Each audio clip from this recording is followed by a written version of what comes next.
tem uma experiência bem bacana que uma das amigas que nós levamos para lá, uma francesa, a Regine Ferrandes, uma pessoa que trabalhava em Paris com escrita criativa, veio passar uns dias em São Paulo, a gente catou, falou, vamos ali. Né? Ali, às vezes, demora quase 2 horas ou mais, né, para chegar ali em Parelheiros. E a Regine se encantou com os meninos e se dispôs a fazer umas oficinas de escrita criativa. E aí foi muito interessante, porque ela pedia para eles criarem texturas de tudo que eles encontravam no caminho e depois escrever sobre isso. Isso, eu estou falando de 2009, 2010, que eles estavam ainda bem meninos, meninas. E aí, imagino que eles escreviam, eles pegavam texturas maravilhosas de folhas, de paredes, mas na hora de escrever, a parede é áspera, a folha é legal. Eles não tinham repertório. Porque como é que você escreve, né? Ler e escrever são verbos que se conjugam juntos. Eles não tinham que escrever. E a Regina inventou uma coisa bacana. Ela falou assim, tem como conseguir dicionário para esses meninos? A gente falou, tem. Vamos colocar dicionário dentro do nosso acervo. E aí compramos dicionários, grandes, pequenos. Gente, ainda hoje é muito difícil ter acesso à internet lá. É difícil, no fundão. Funciona mal, aí tem internet, a rádio em alguns lugares. A gente consegue ter na biblioteca, senão a gente procuraria, né?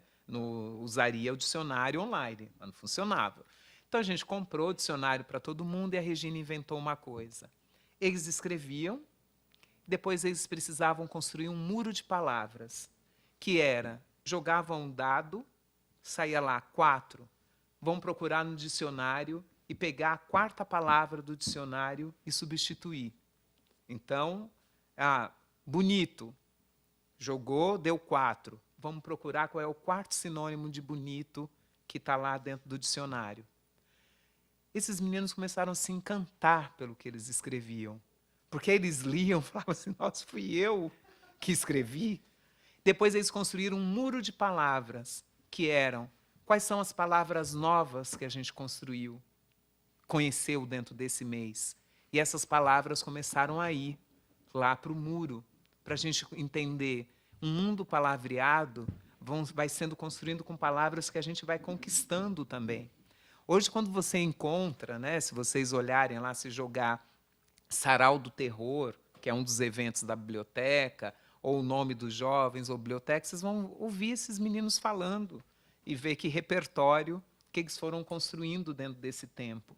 Então, tem também um trabalho bem suado, né, que é esse, assim, de como é que a gente contribui para essa construção desse repertório.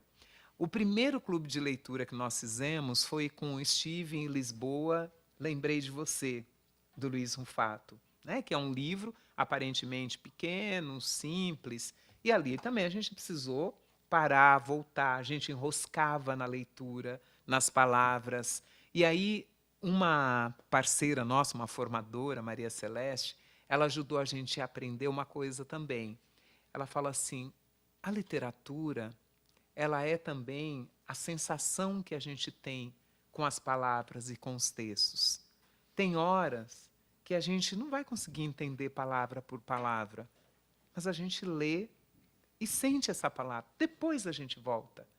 Porque, às vezes, também, se você ficar parando, palavra por palavra que você não entende, esse texto ele desmonta tanto que você perde o gosto também pela leitura.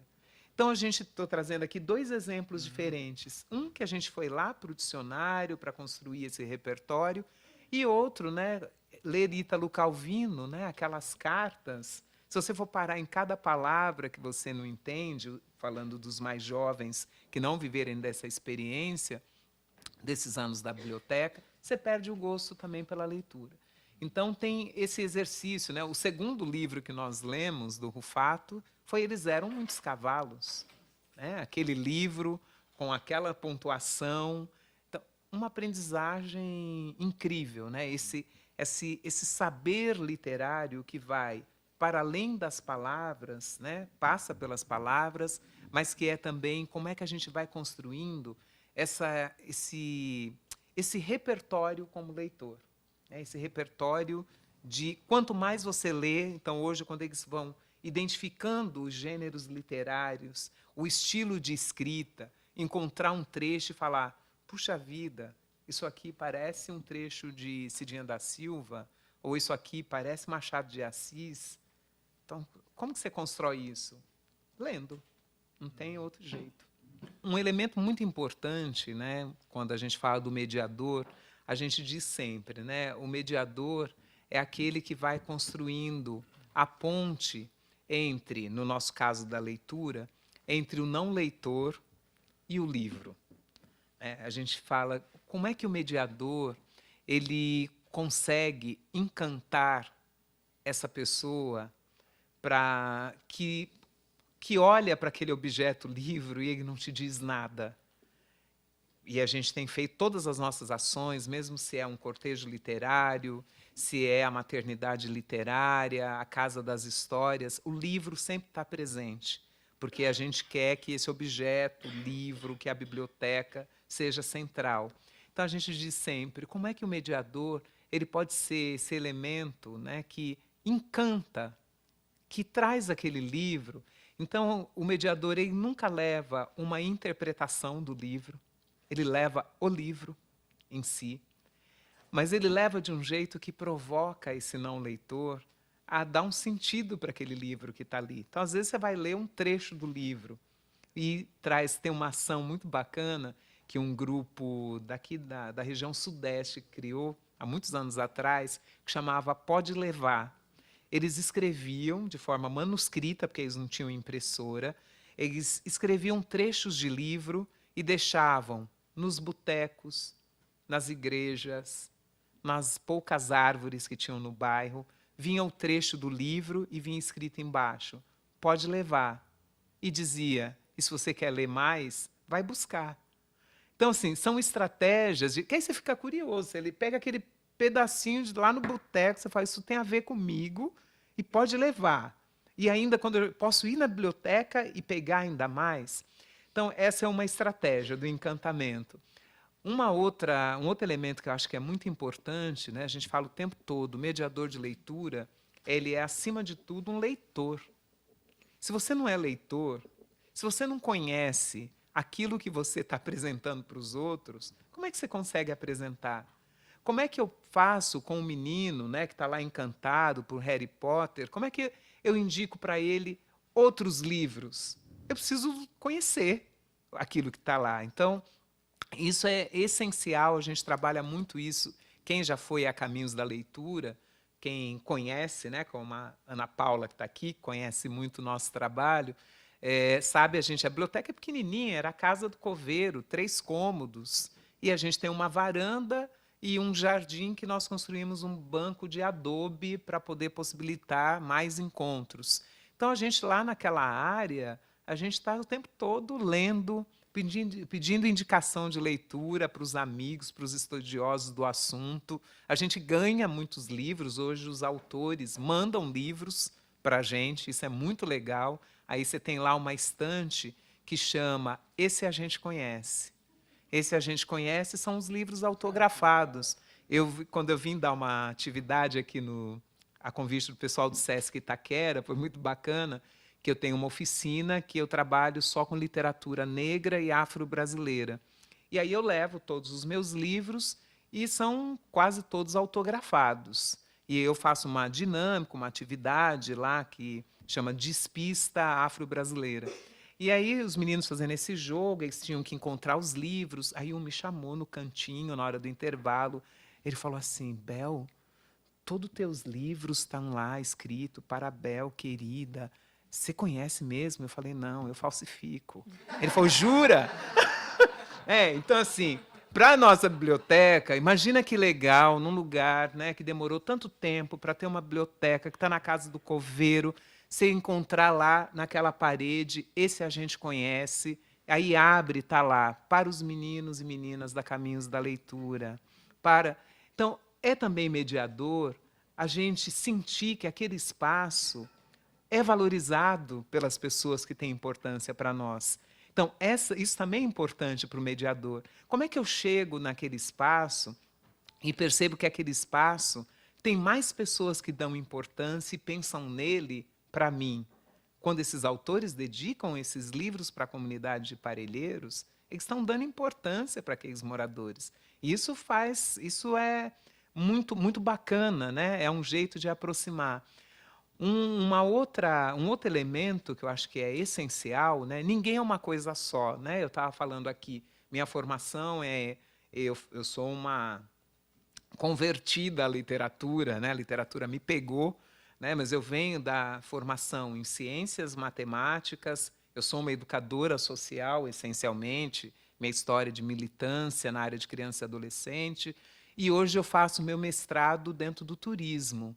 Eu faço mestrado no turismo, discutindo as viagens literárias de jovens da periferia. Como é que se conjuga o verbo ler e viajar? Como é que a biblioteca Caminhos da Leitura, hoje ela viaja também, né? É um estudo dentro de mobilidades. E as pessoas achavam que era óbvio que eu fizesse essa discussão dentro da educação, porque é um projeto de educação, ou no máximo dentro da biblioteconomia, das escolas de comunicação, mas eu escolhi ir para o turismo. Por quê? No turismo ninguém estava fazendo essa reflexão de bibliotecas comunitárias. Então, uma estratégia mediadora é também sempre a gente conectar o que a gente faz com outros assuntos que a gente conhece pouco, porque as pessoas são muitas coisas. Então, se eu trabalho com literatura, eu não posso entender só de literatura. Eu preciso me juntar com o pessoal da música, eu preciso me juntar com o pessoal do teatro, eu preciso me juntar com o pessoal que trabalha com alimentação. O mediador precisa fazer isso também, porque aí chega uma hora que você consegue mexer no interesse daquela pessoa. Ela acha que ela não gosta de ler nada, mas ela gosta muito de futebol. Aí o que as meninas fizeram? Dentro da biblioteca nasceu também um time de futebol, que é o Perifeminas, que é um time que leva literatura para o campo. Surgiu desse grupo do Sementeiras de Direitos. Elas têm uma ação, o time chama Perifeminas, e a ação chama Em Campo, porque elas começaram a entrar dentro do campo de futebol para falar com os homens. Porque quem agride as mulheres, em 99,9% dos casos, são os homens. Então não dá só para a gente ficar falando com as mulheres. Então elas entravam dentro do campo de futebol e começavam a denunciar de chamar os nomes das mulheres que tinham sido assassinadas dentro daquele mês. E aí começaram a levar frases feministas e discutir dentro do campo. Depois começaram a exigir o direito de jogar dentro do campo.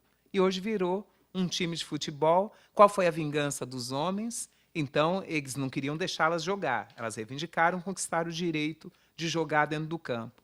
E aí eles sumiam no final de semana, como faziam em outros momentos, deixavam os filhos lá com elas para elas não conseguirem jogar. Aí elas criaram os perifeminos e começaram a jogar futebol com os meninos também.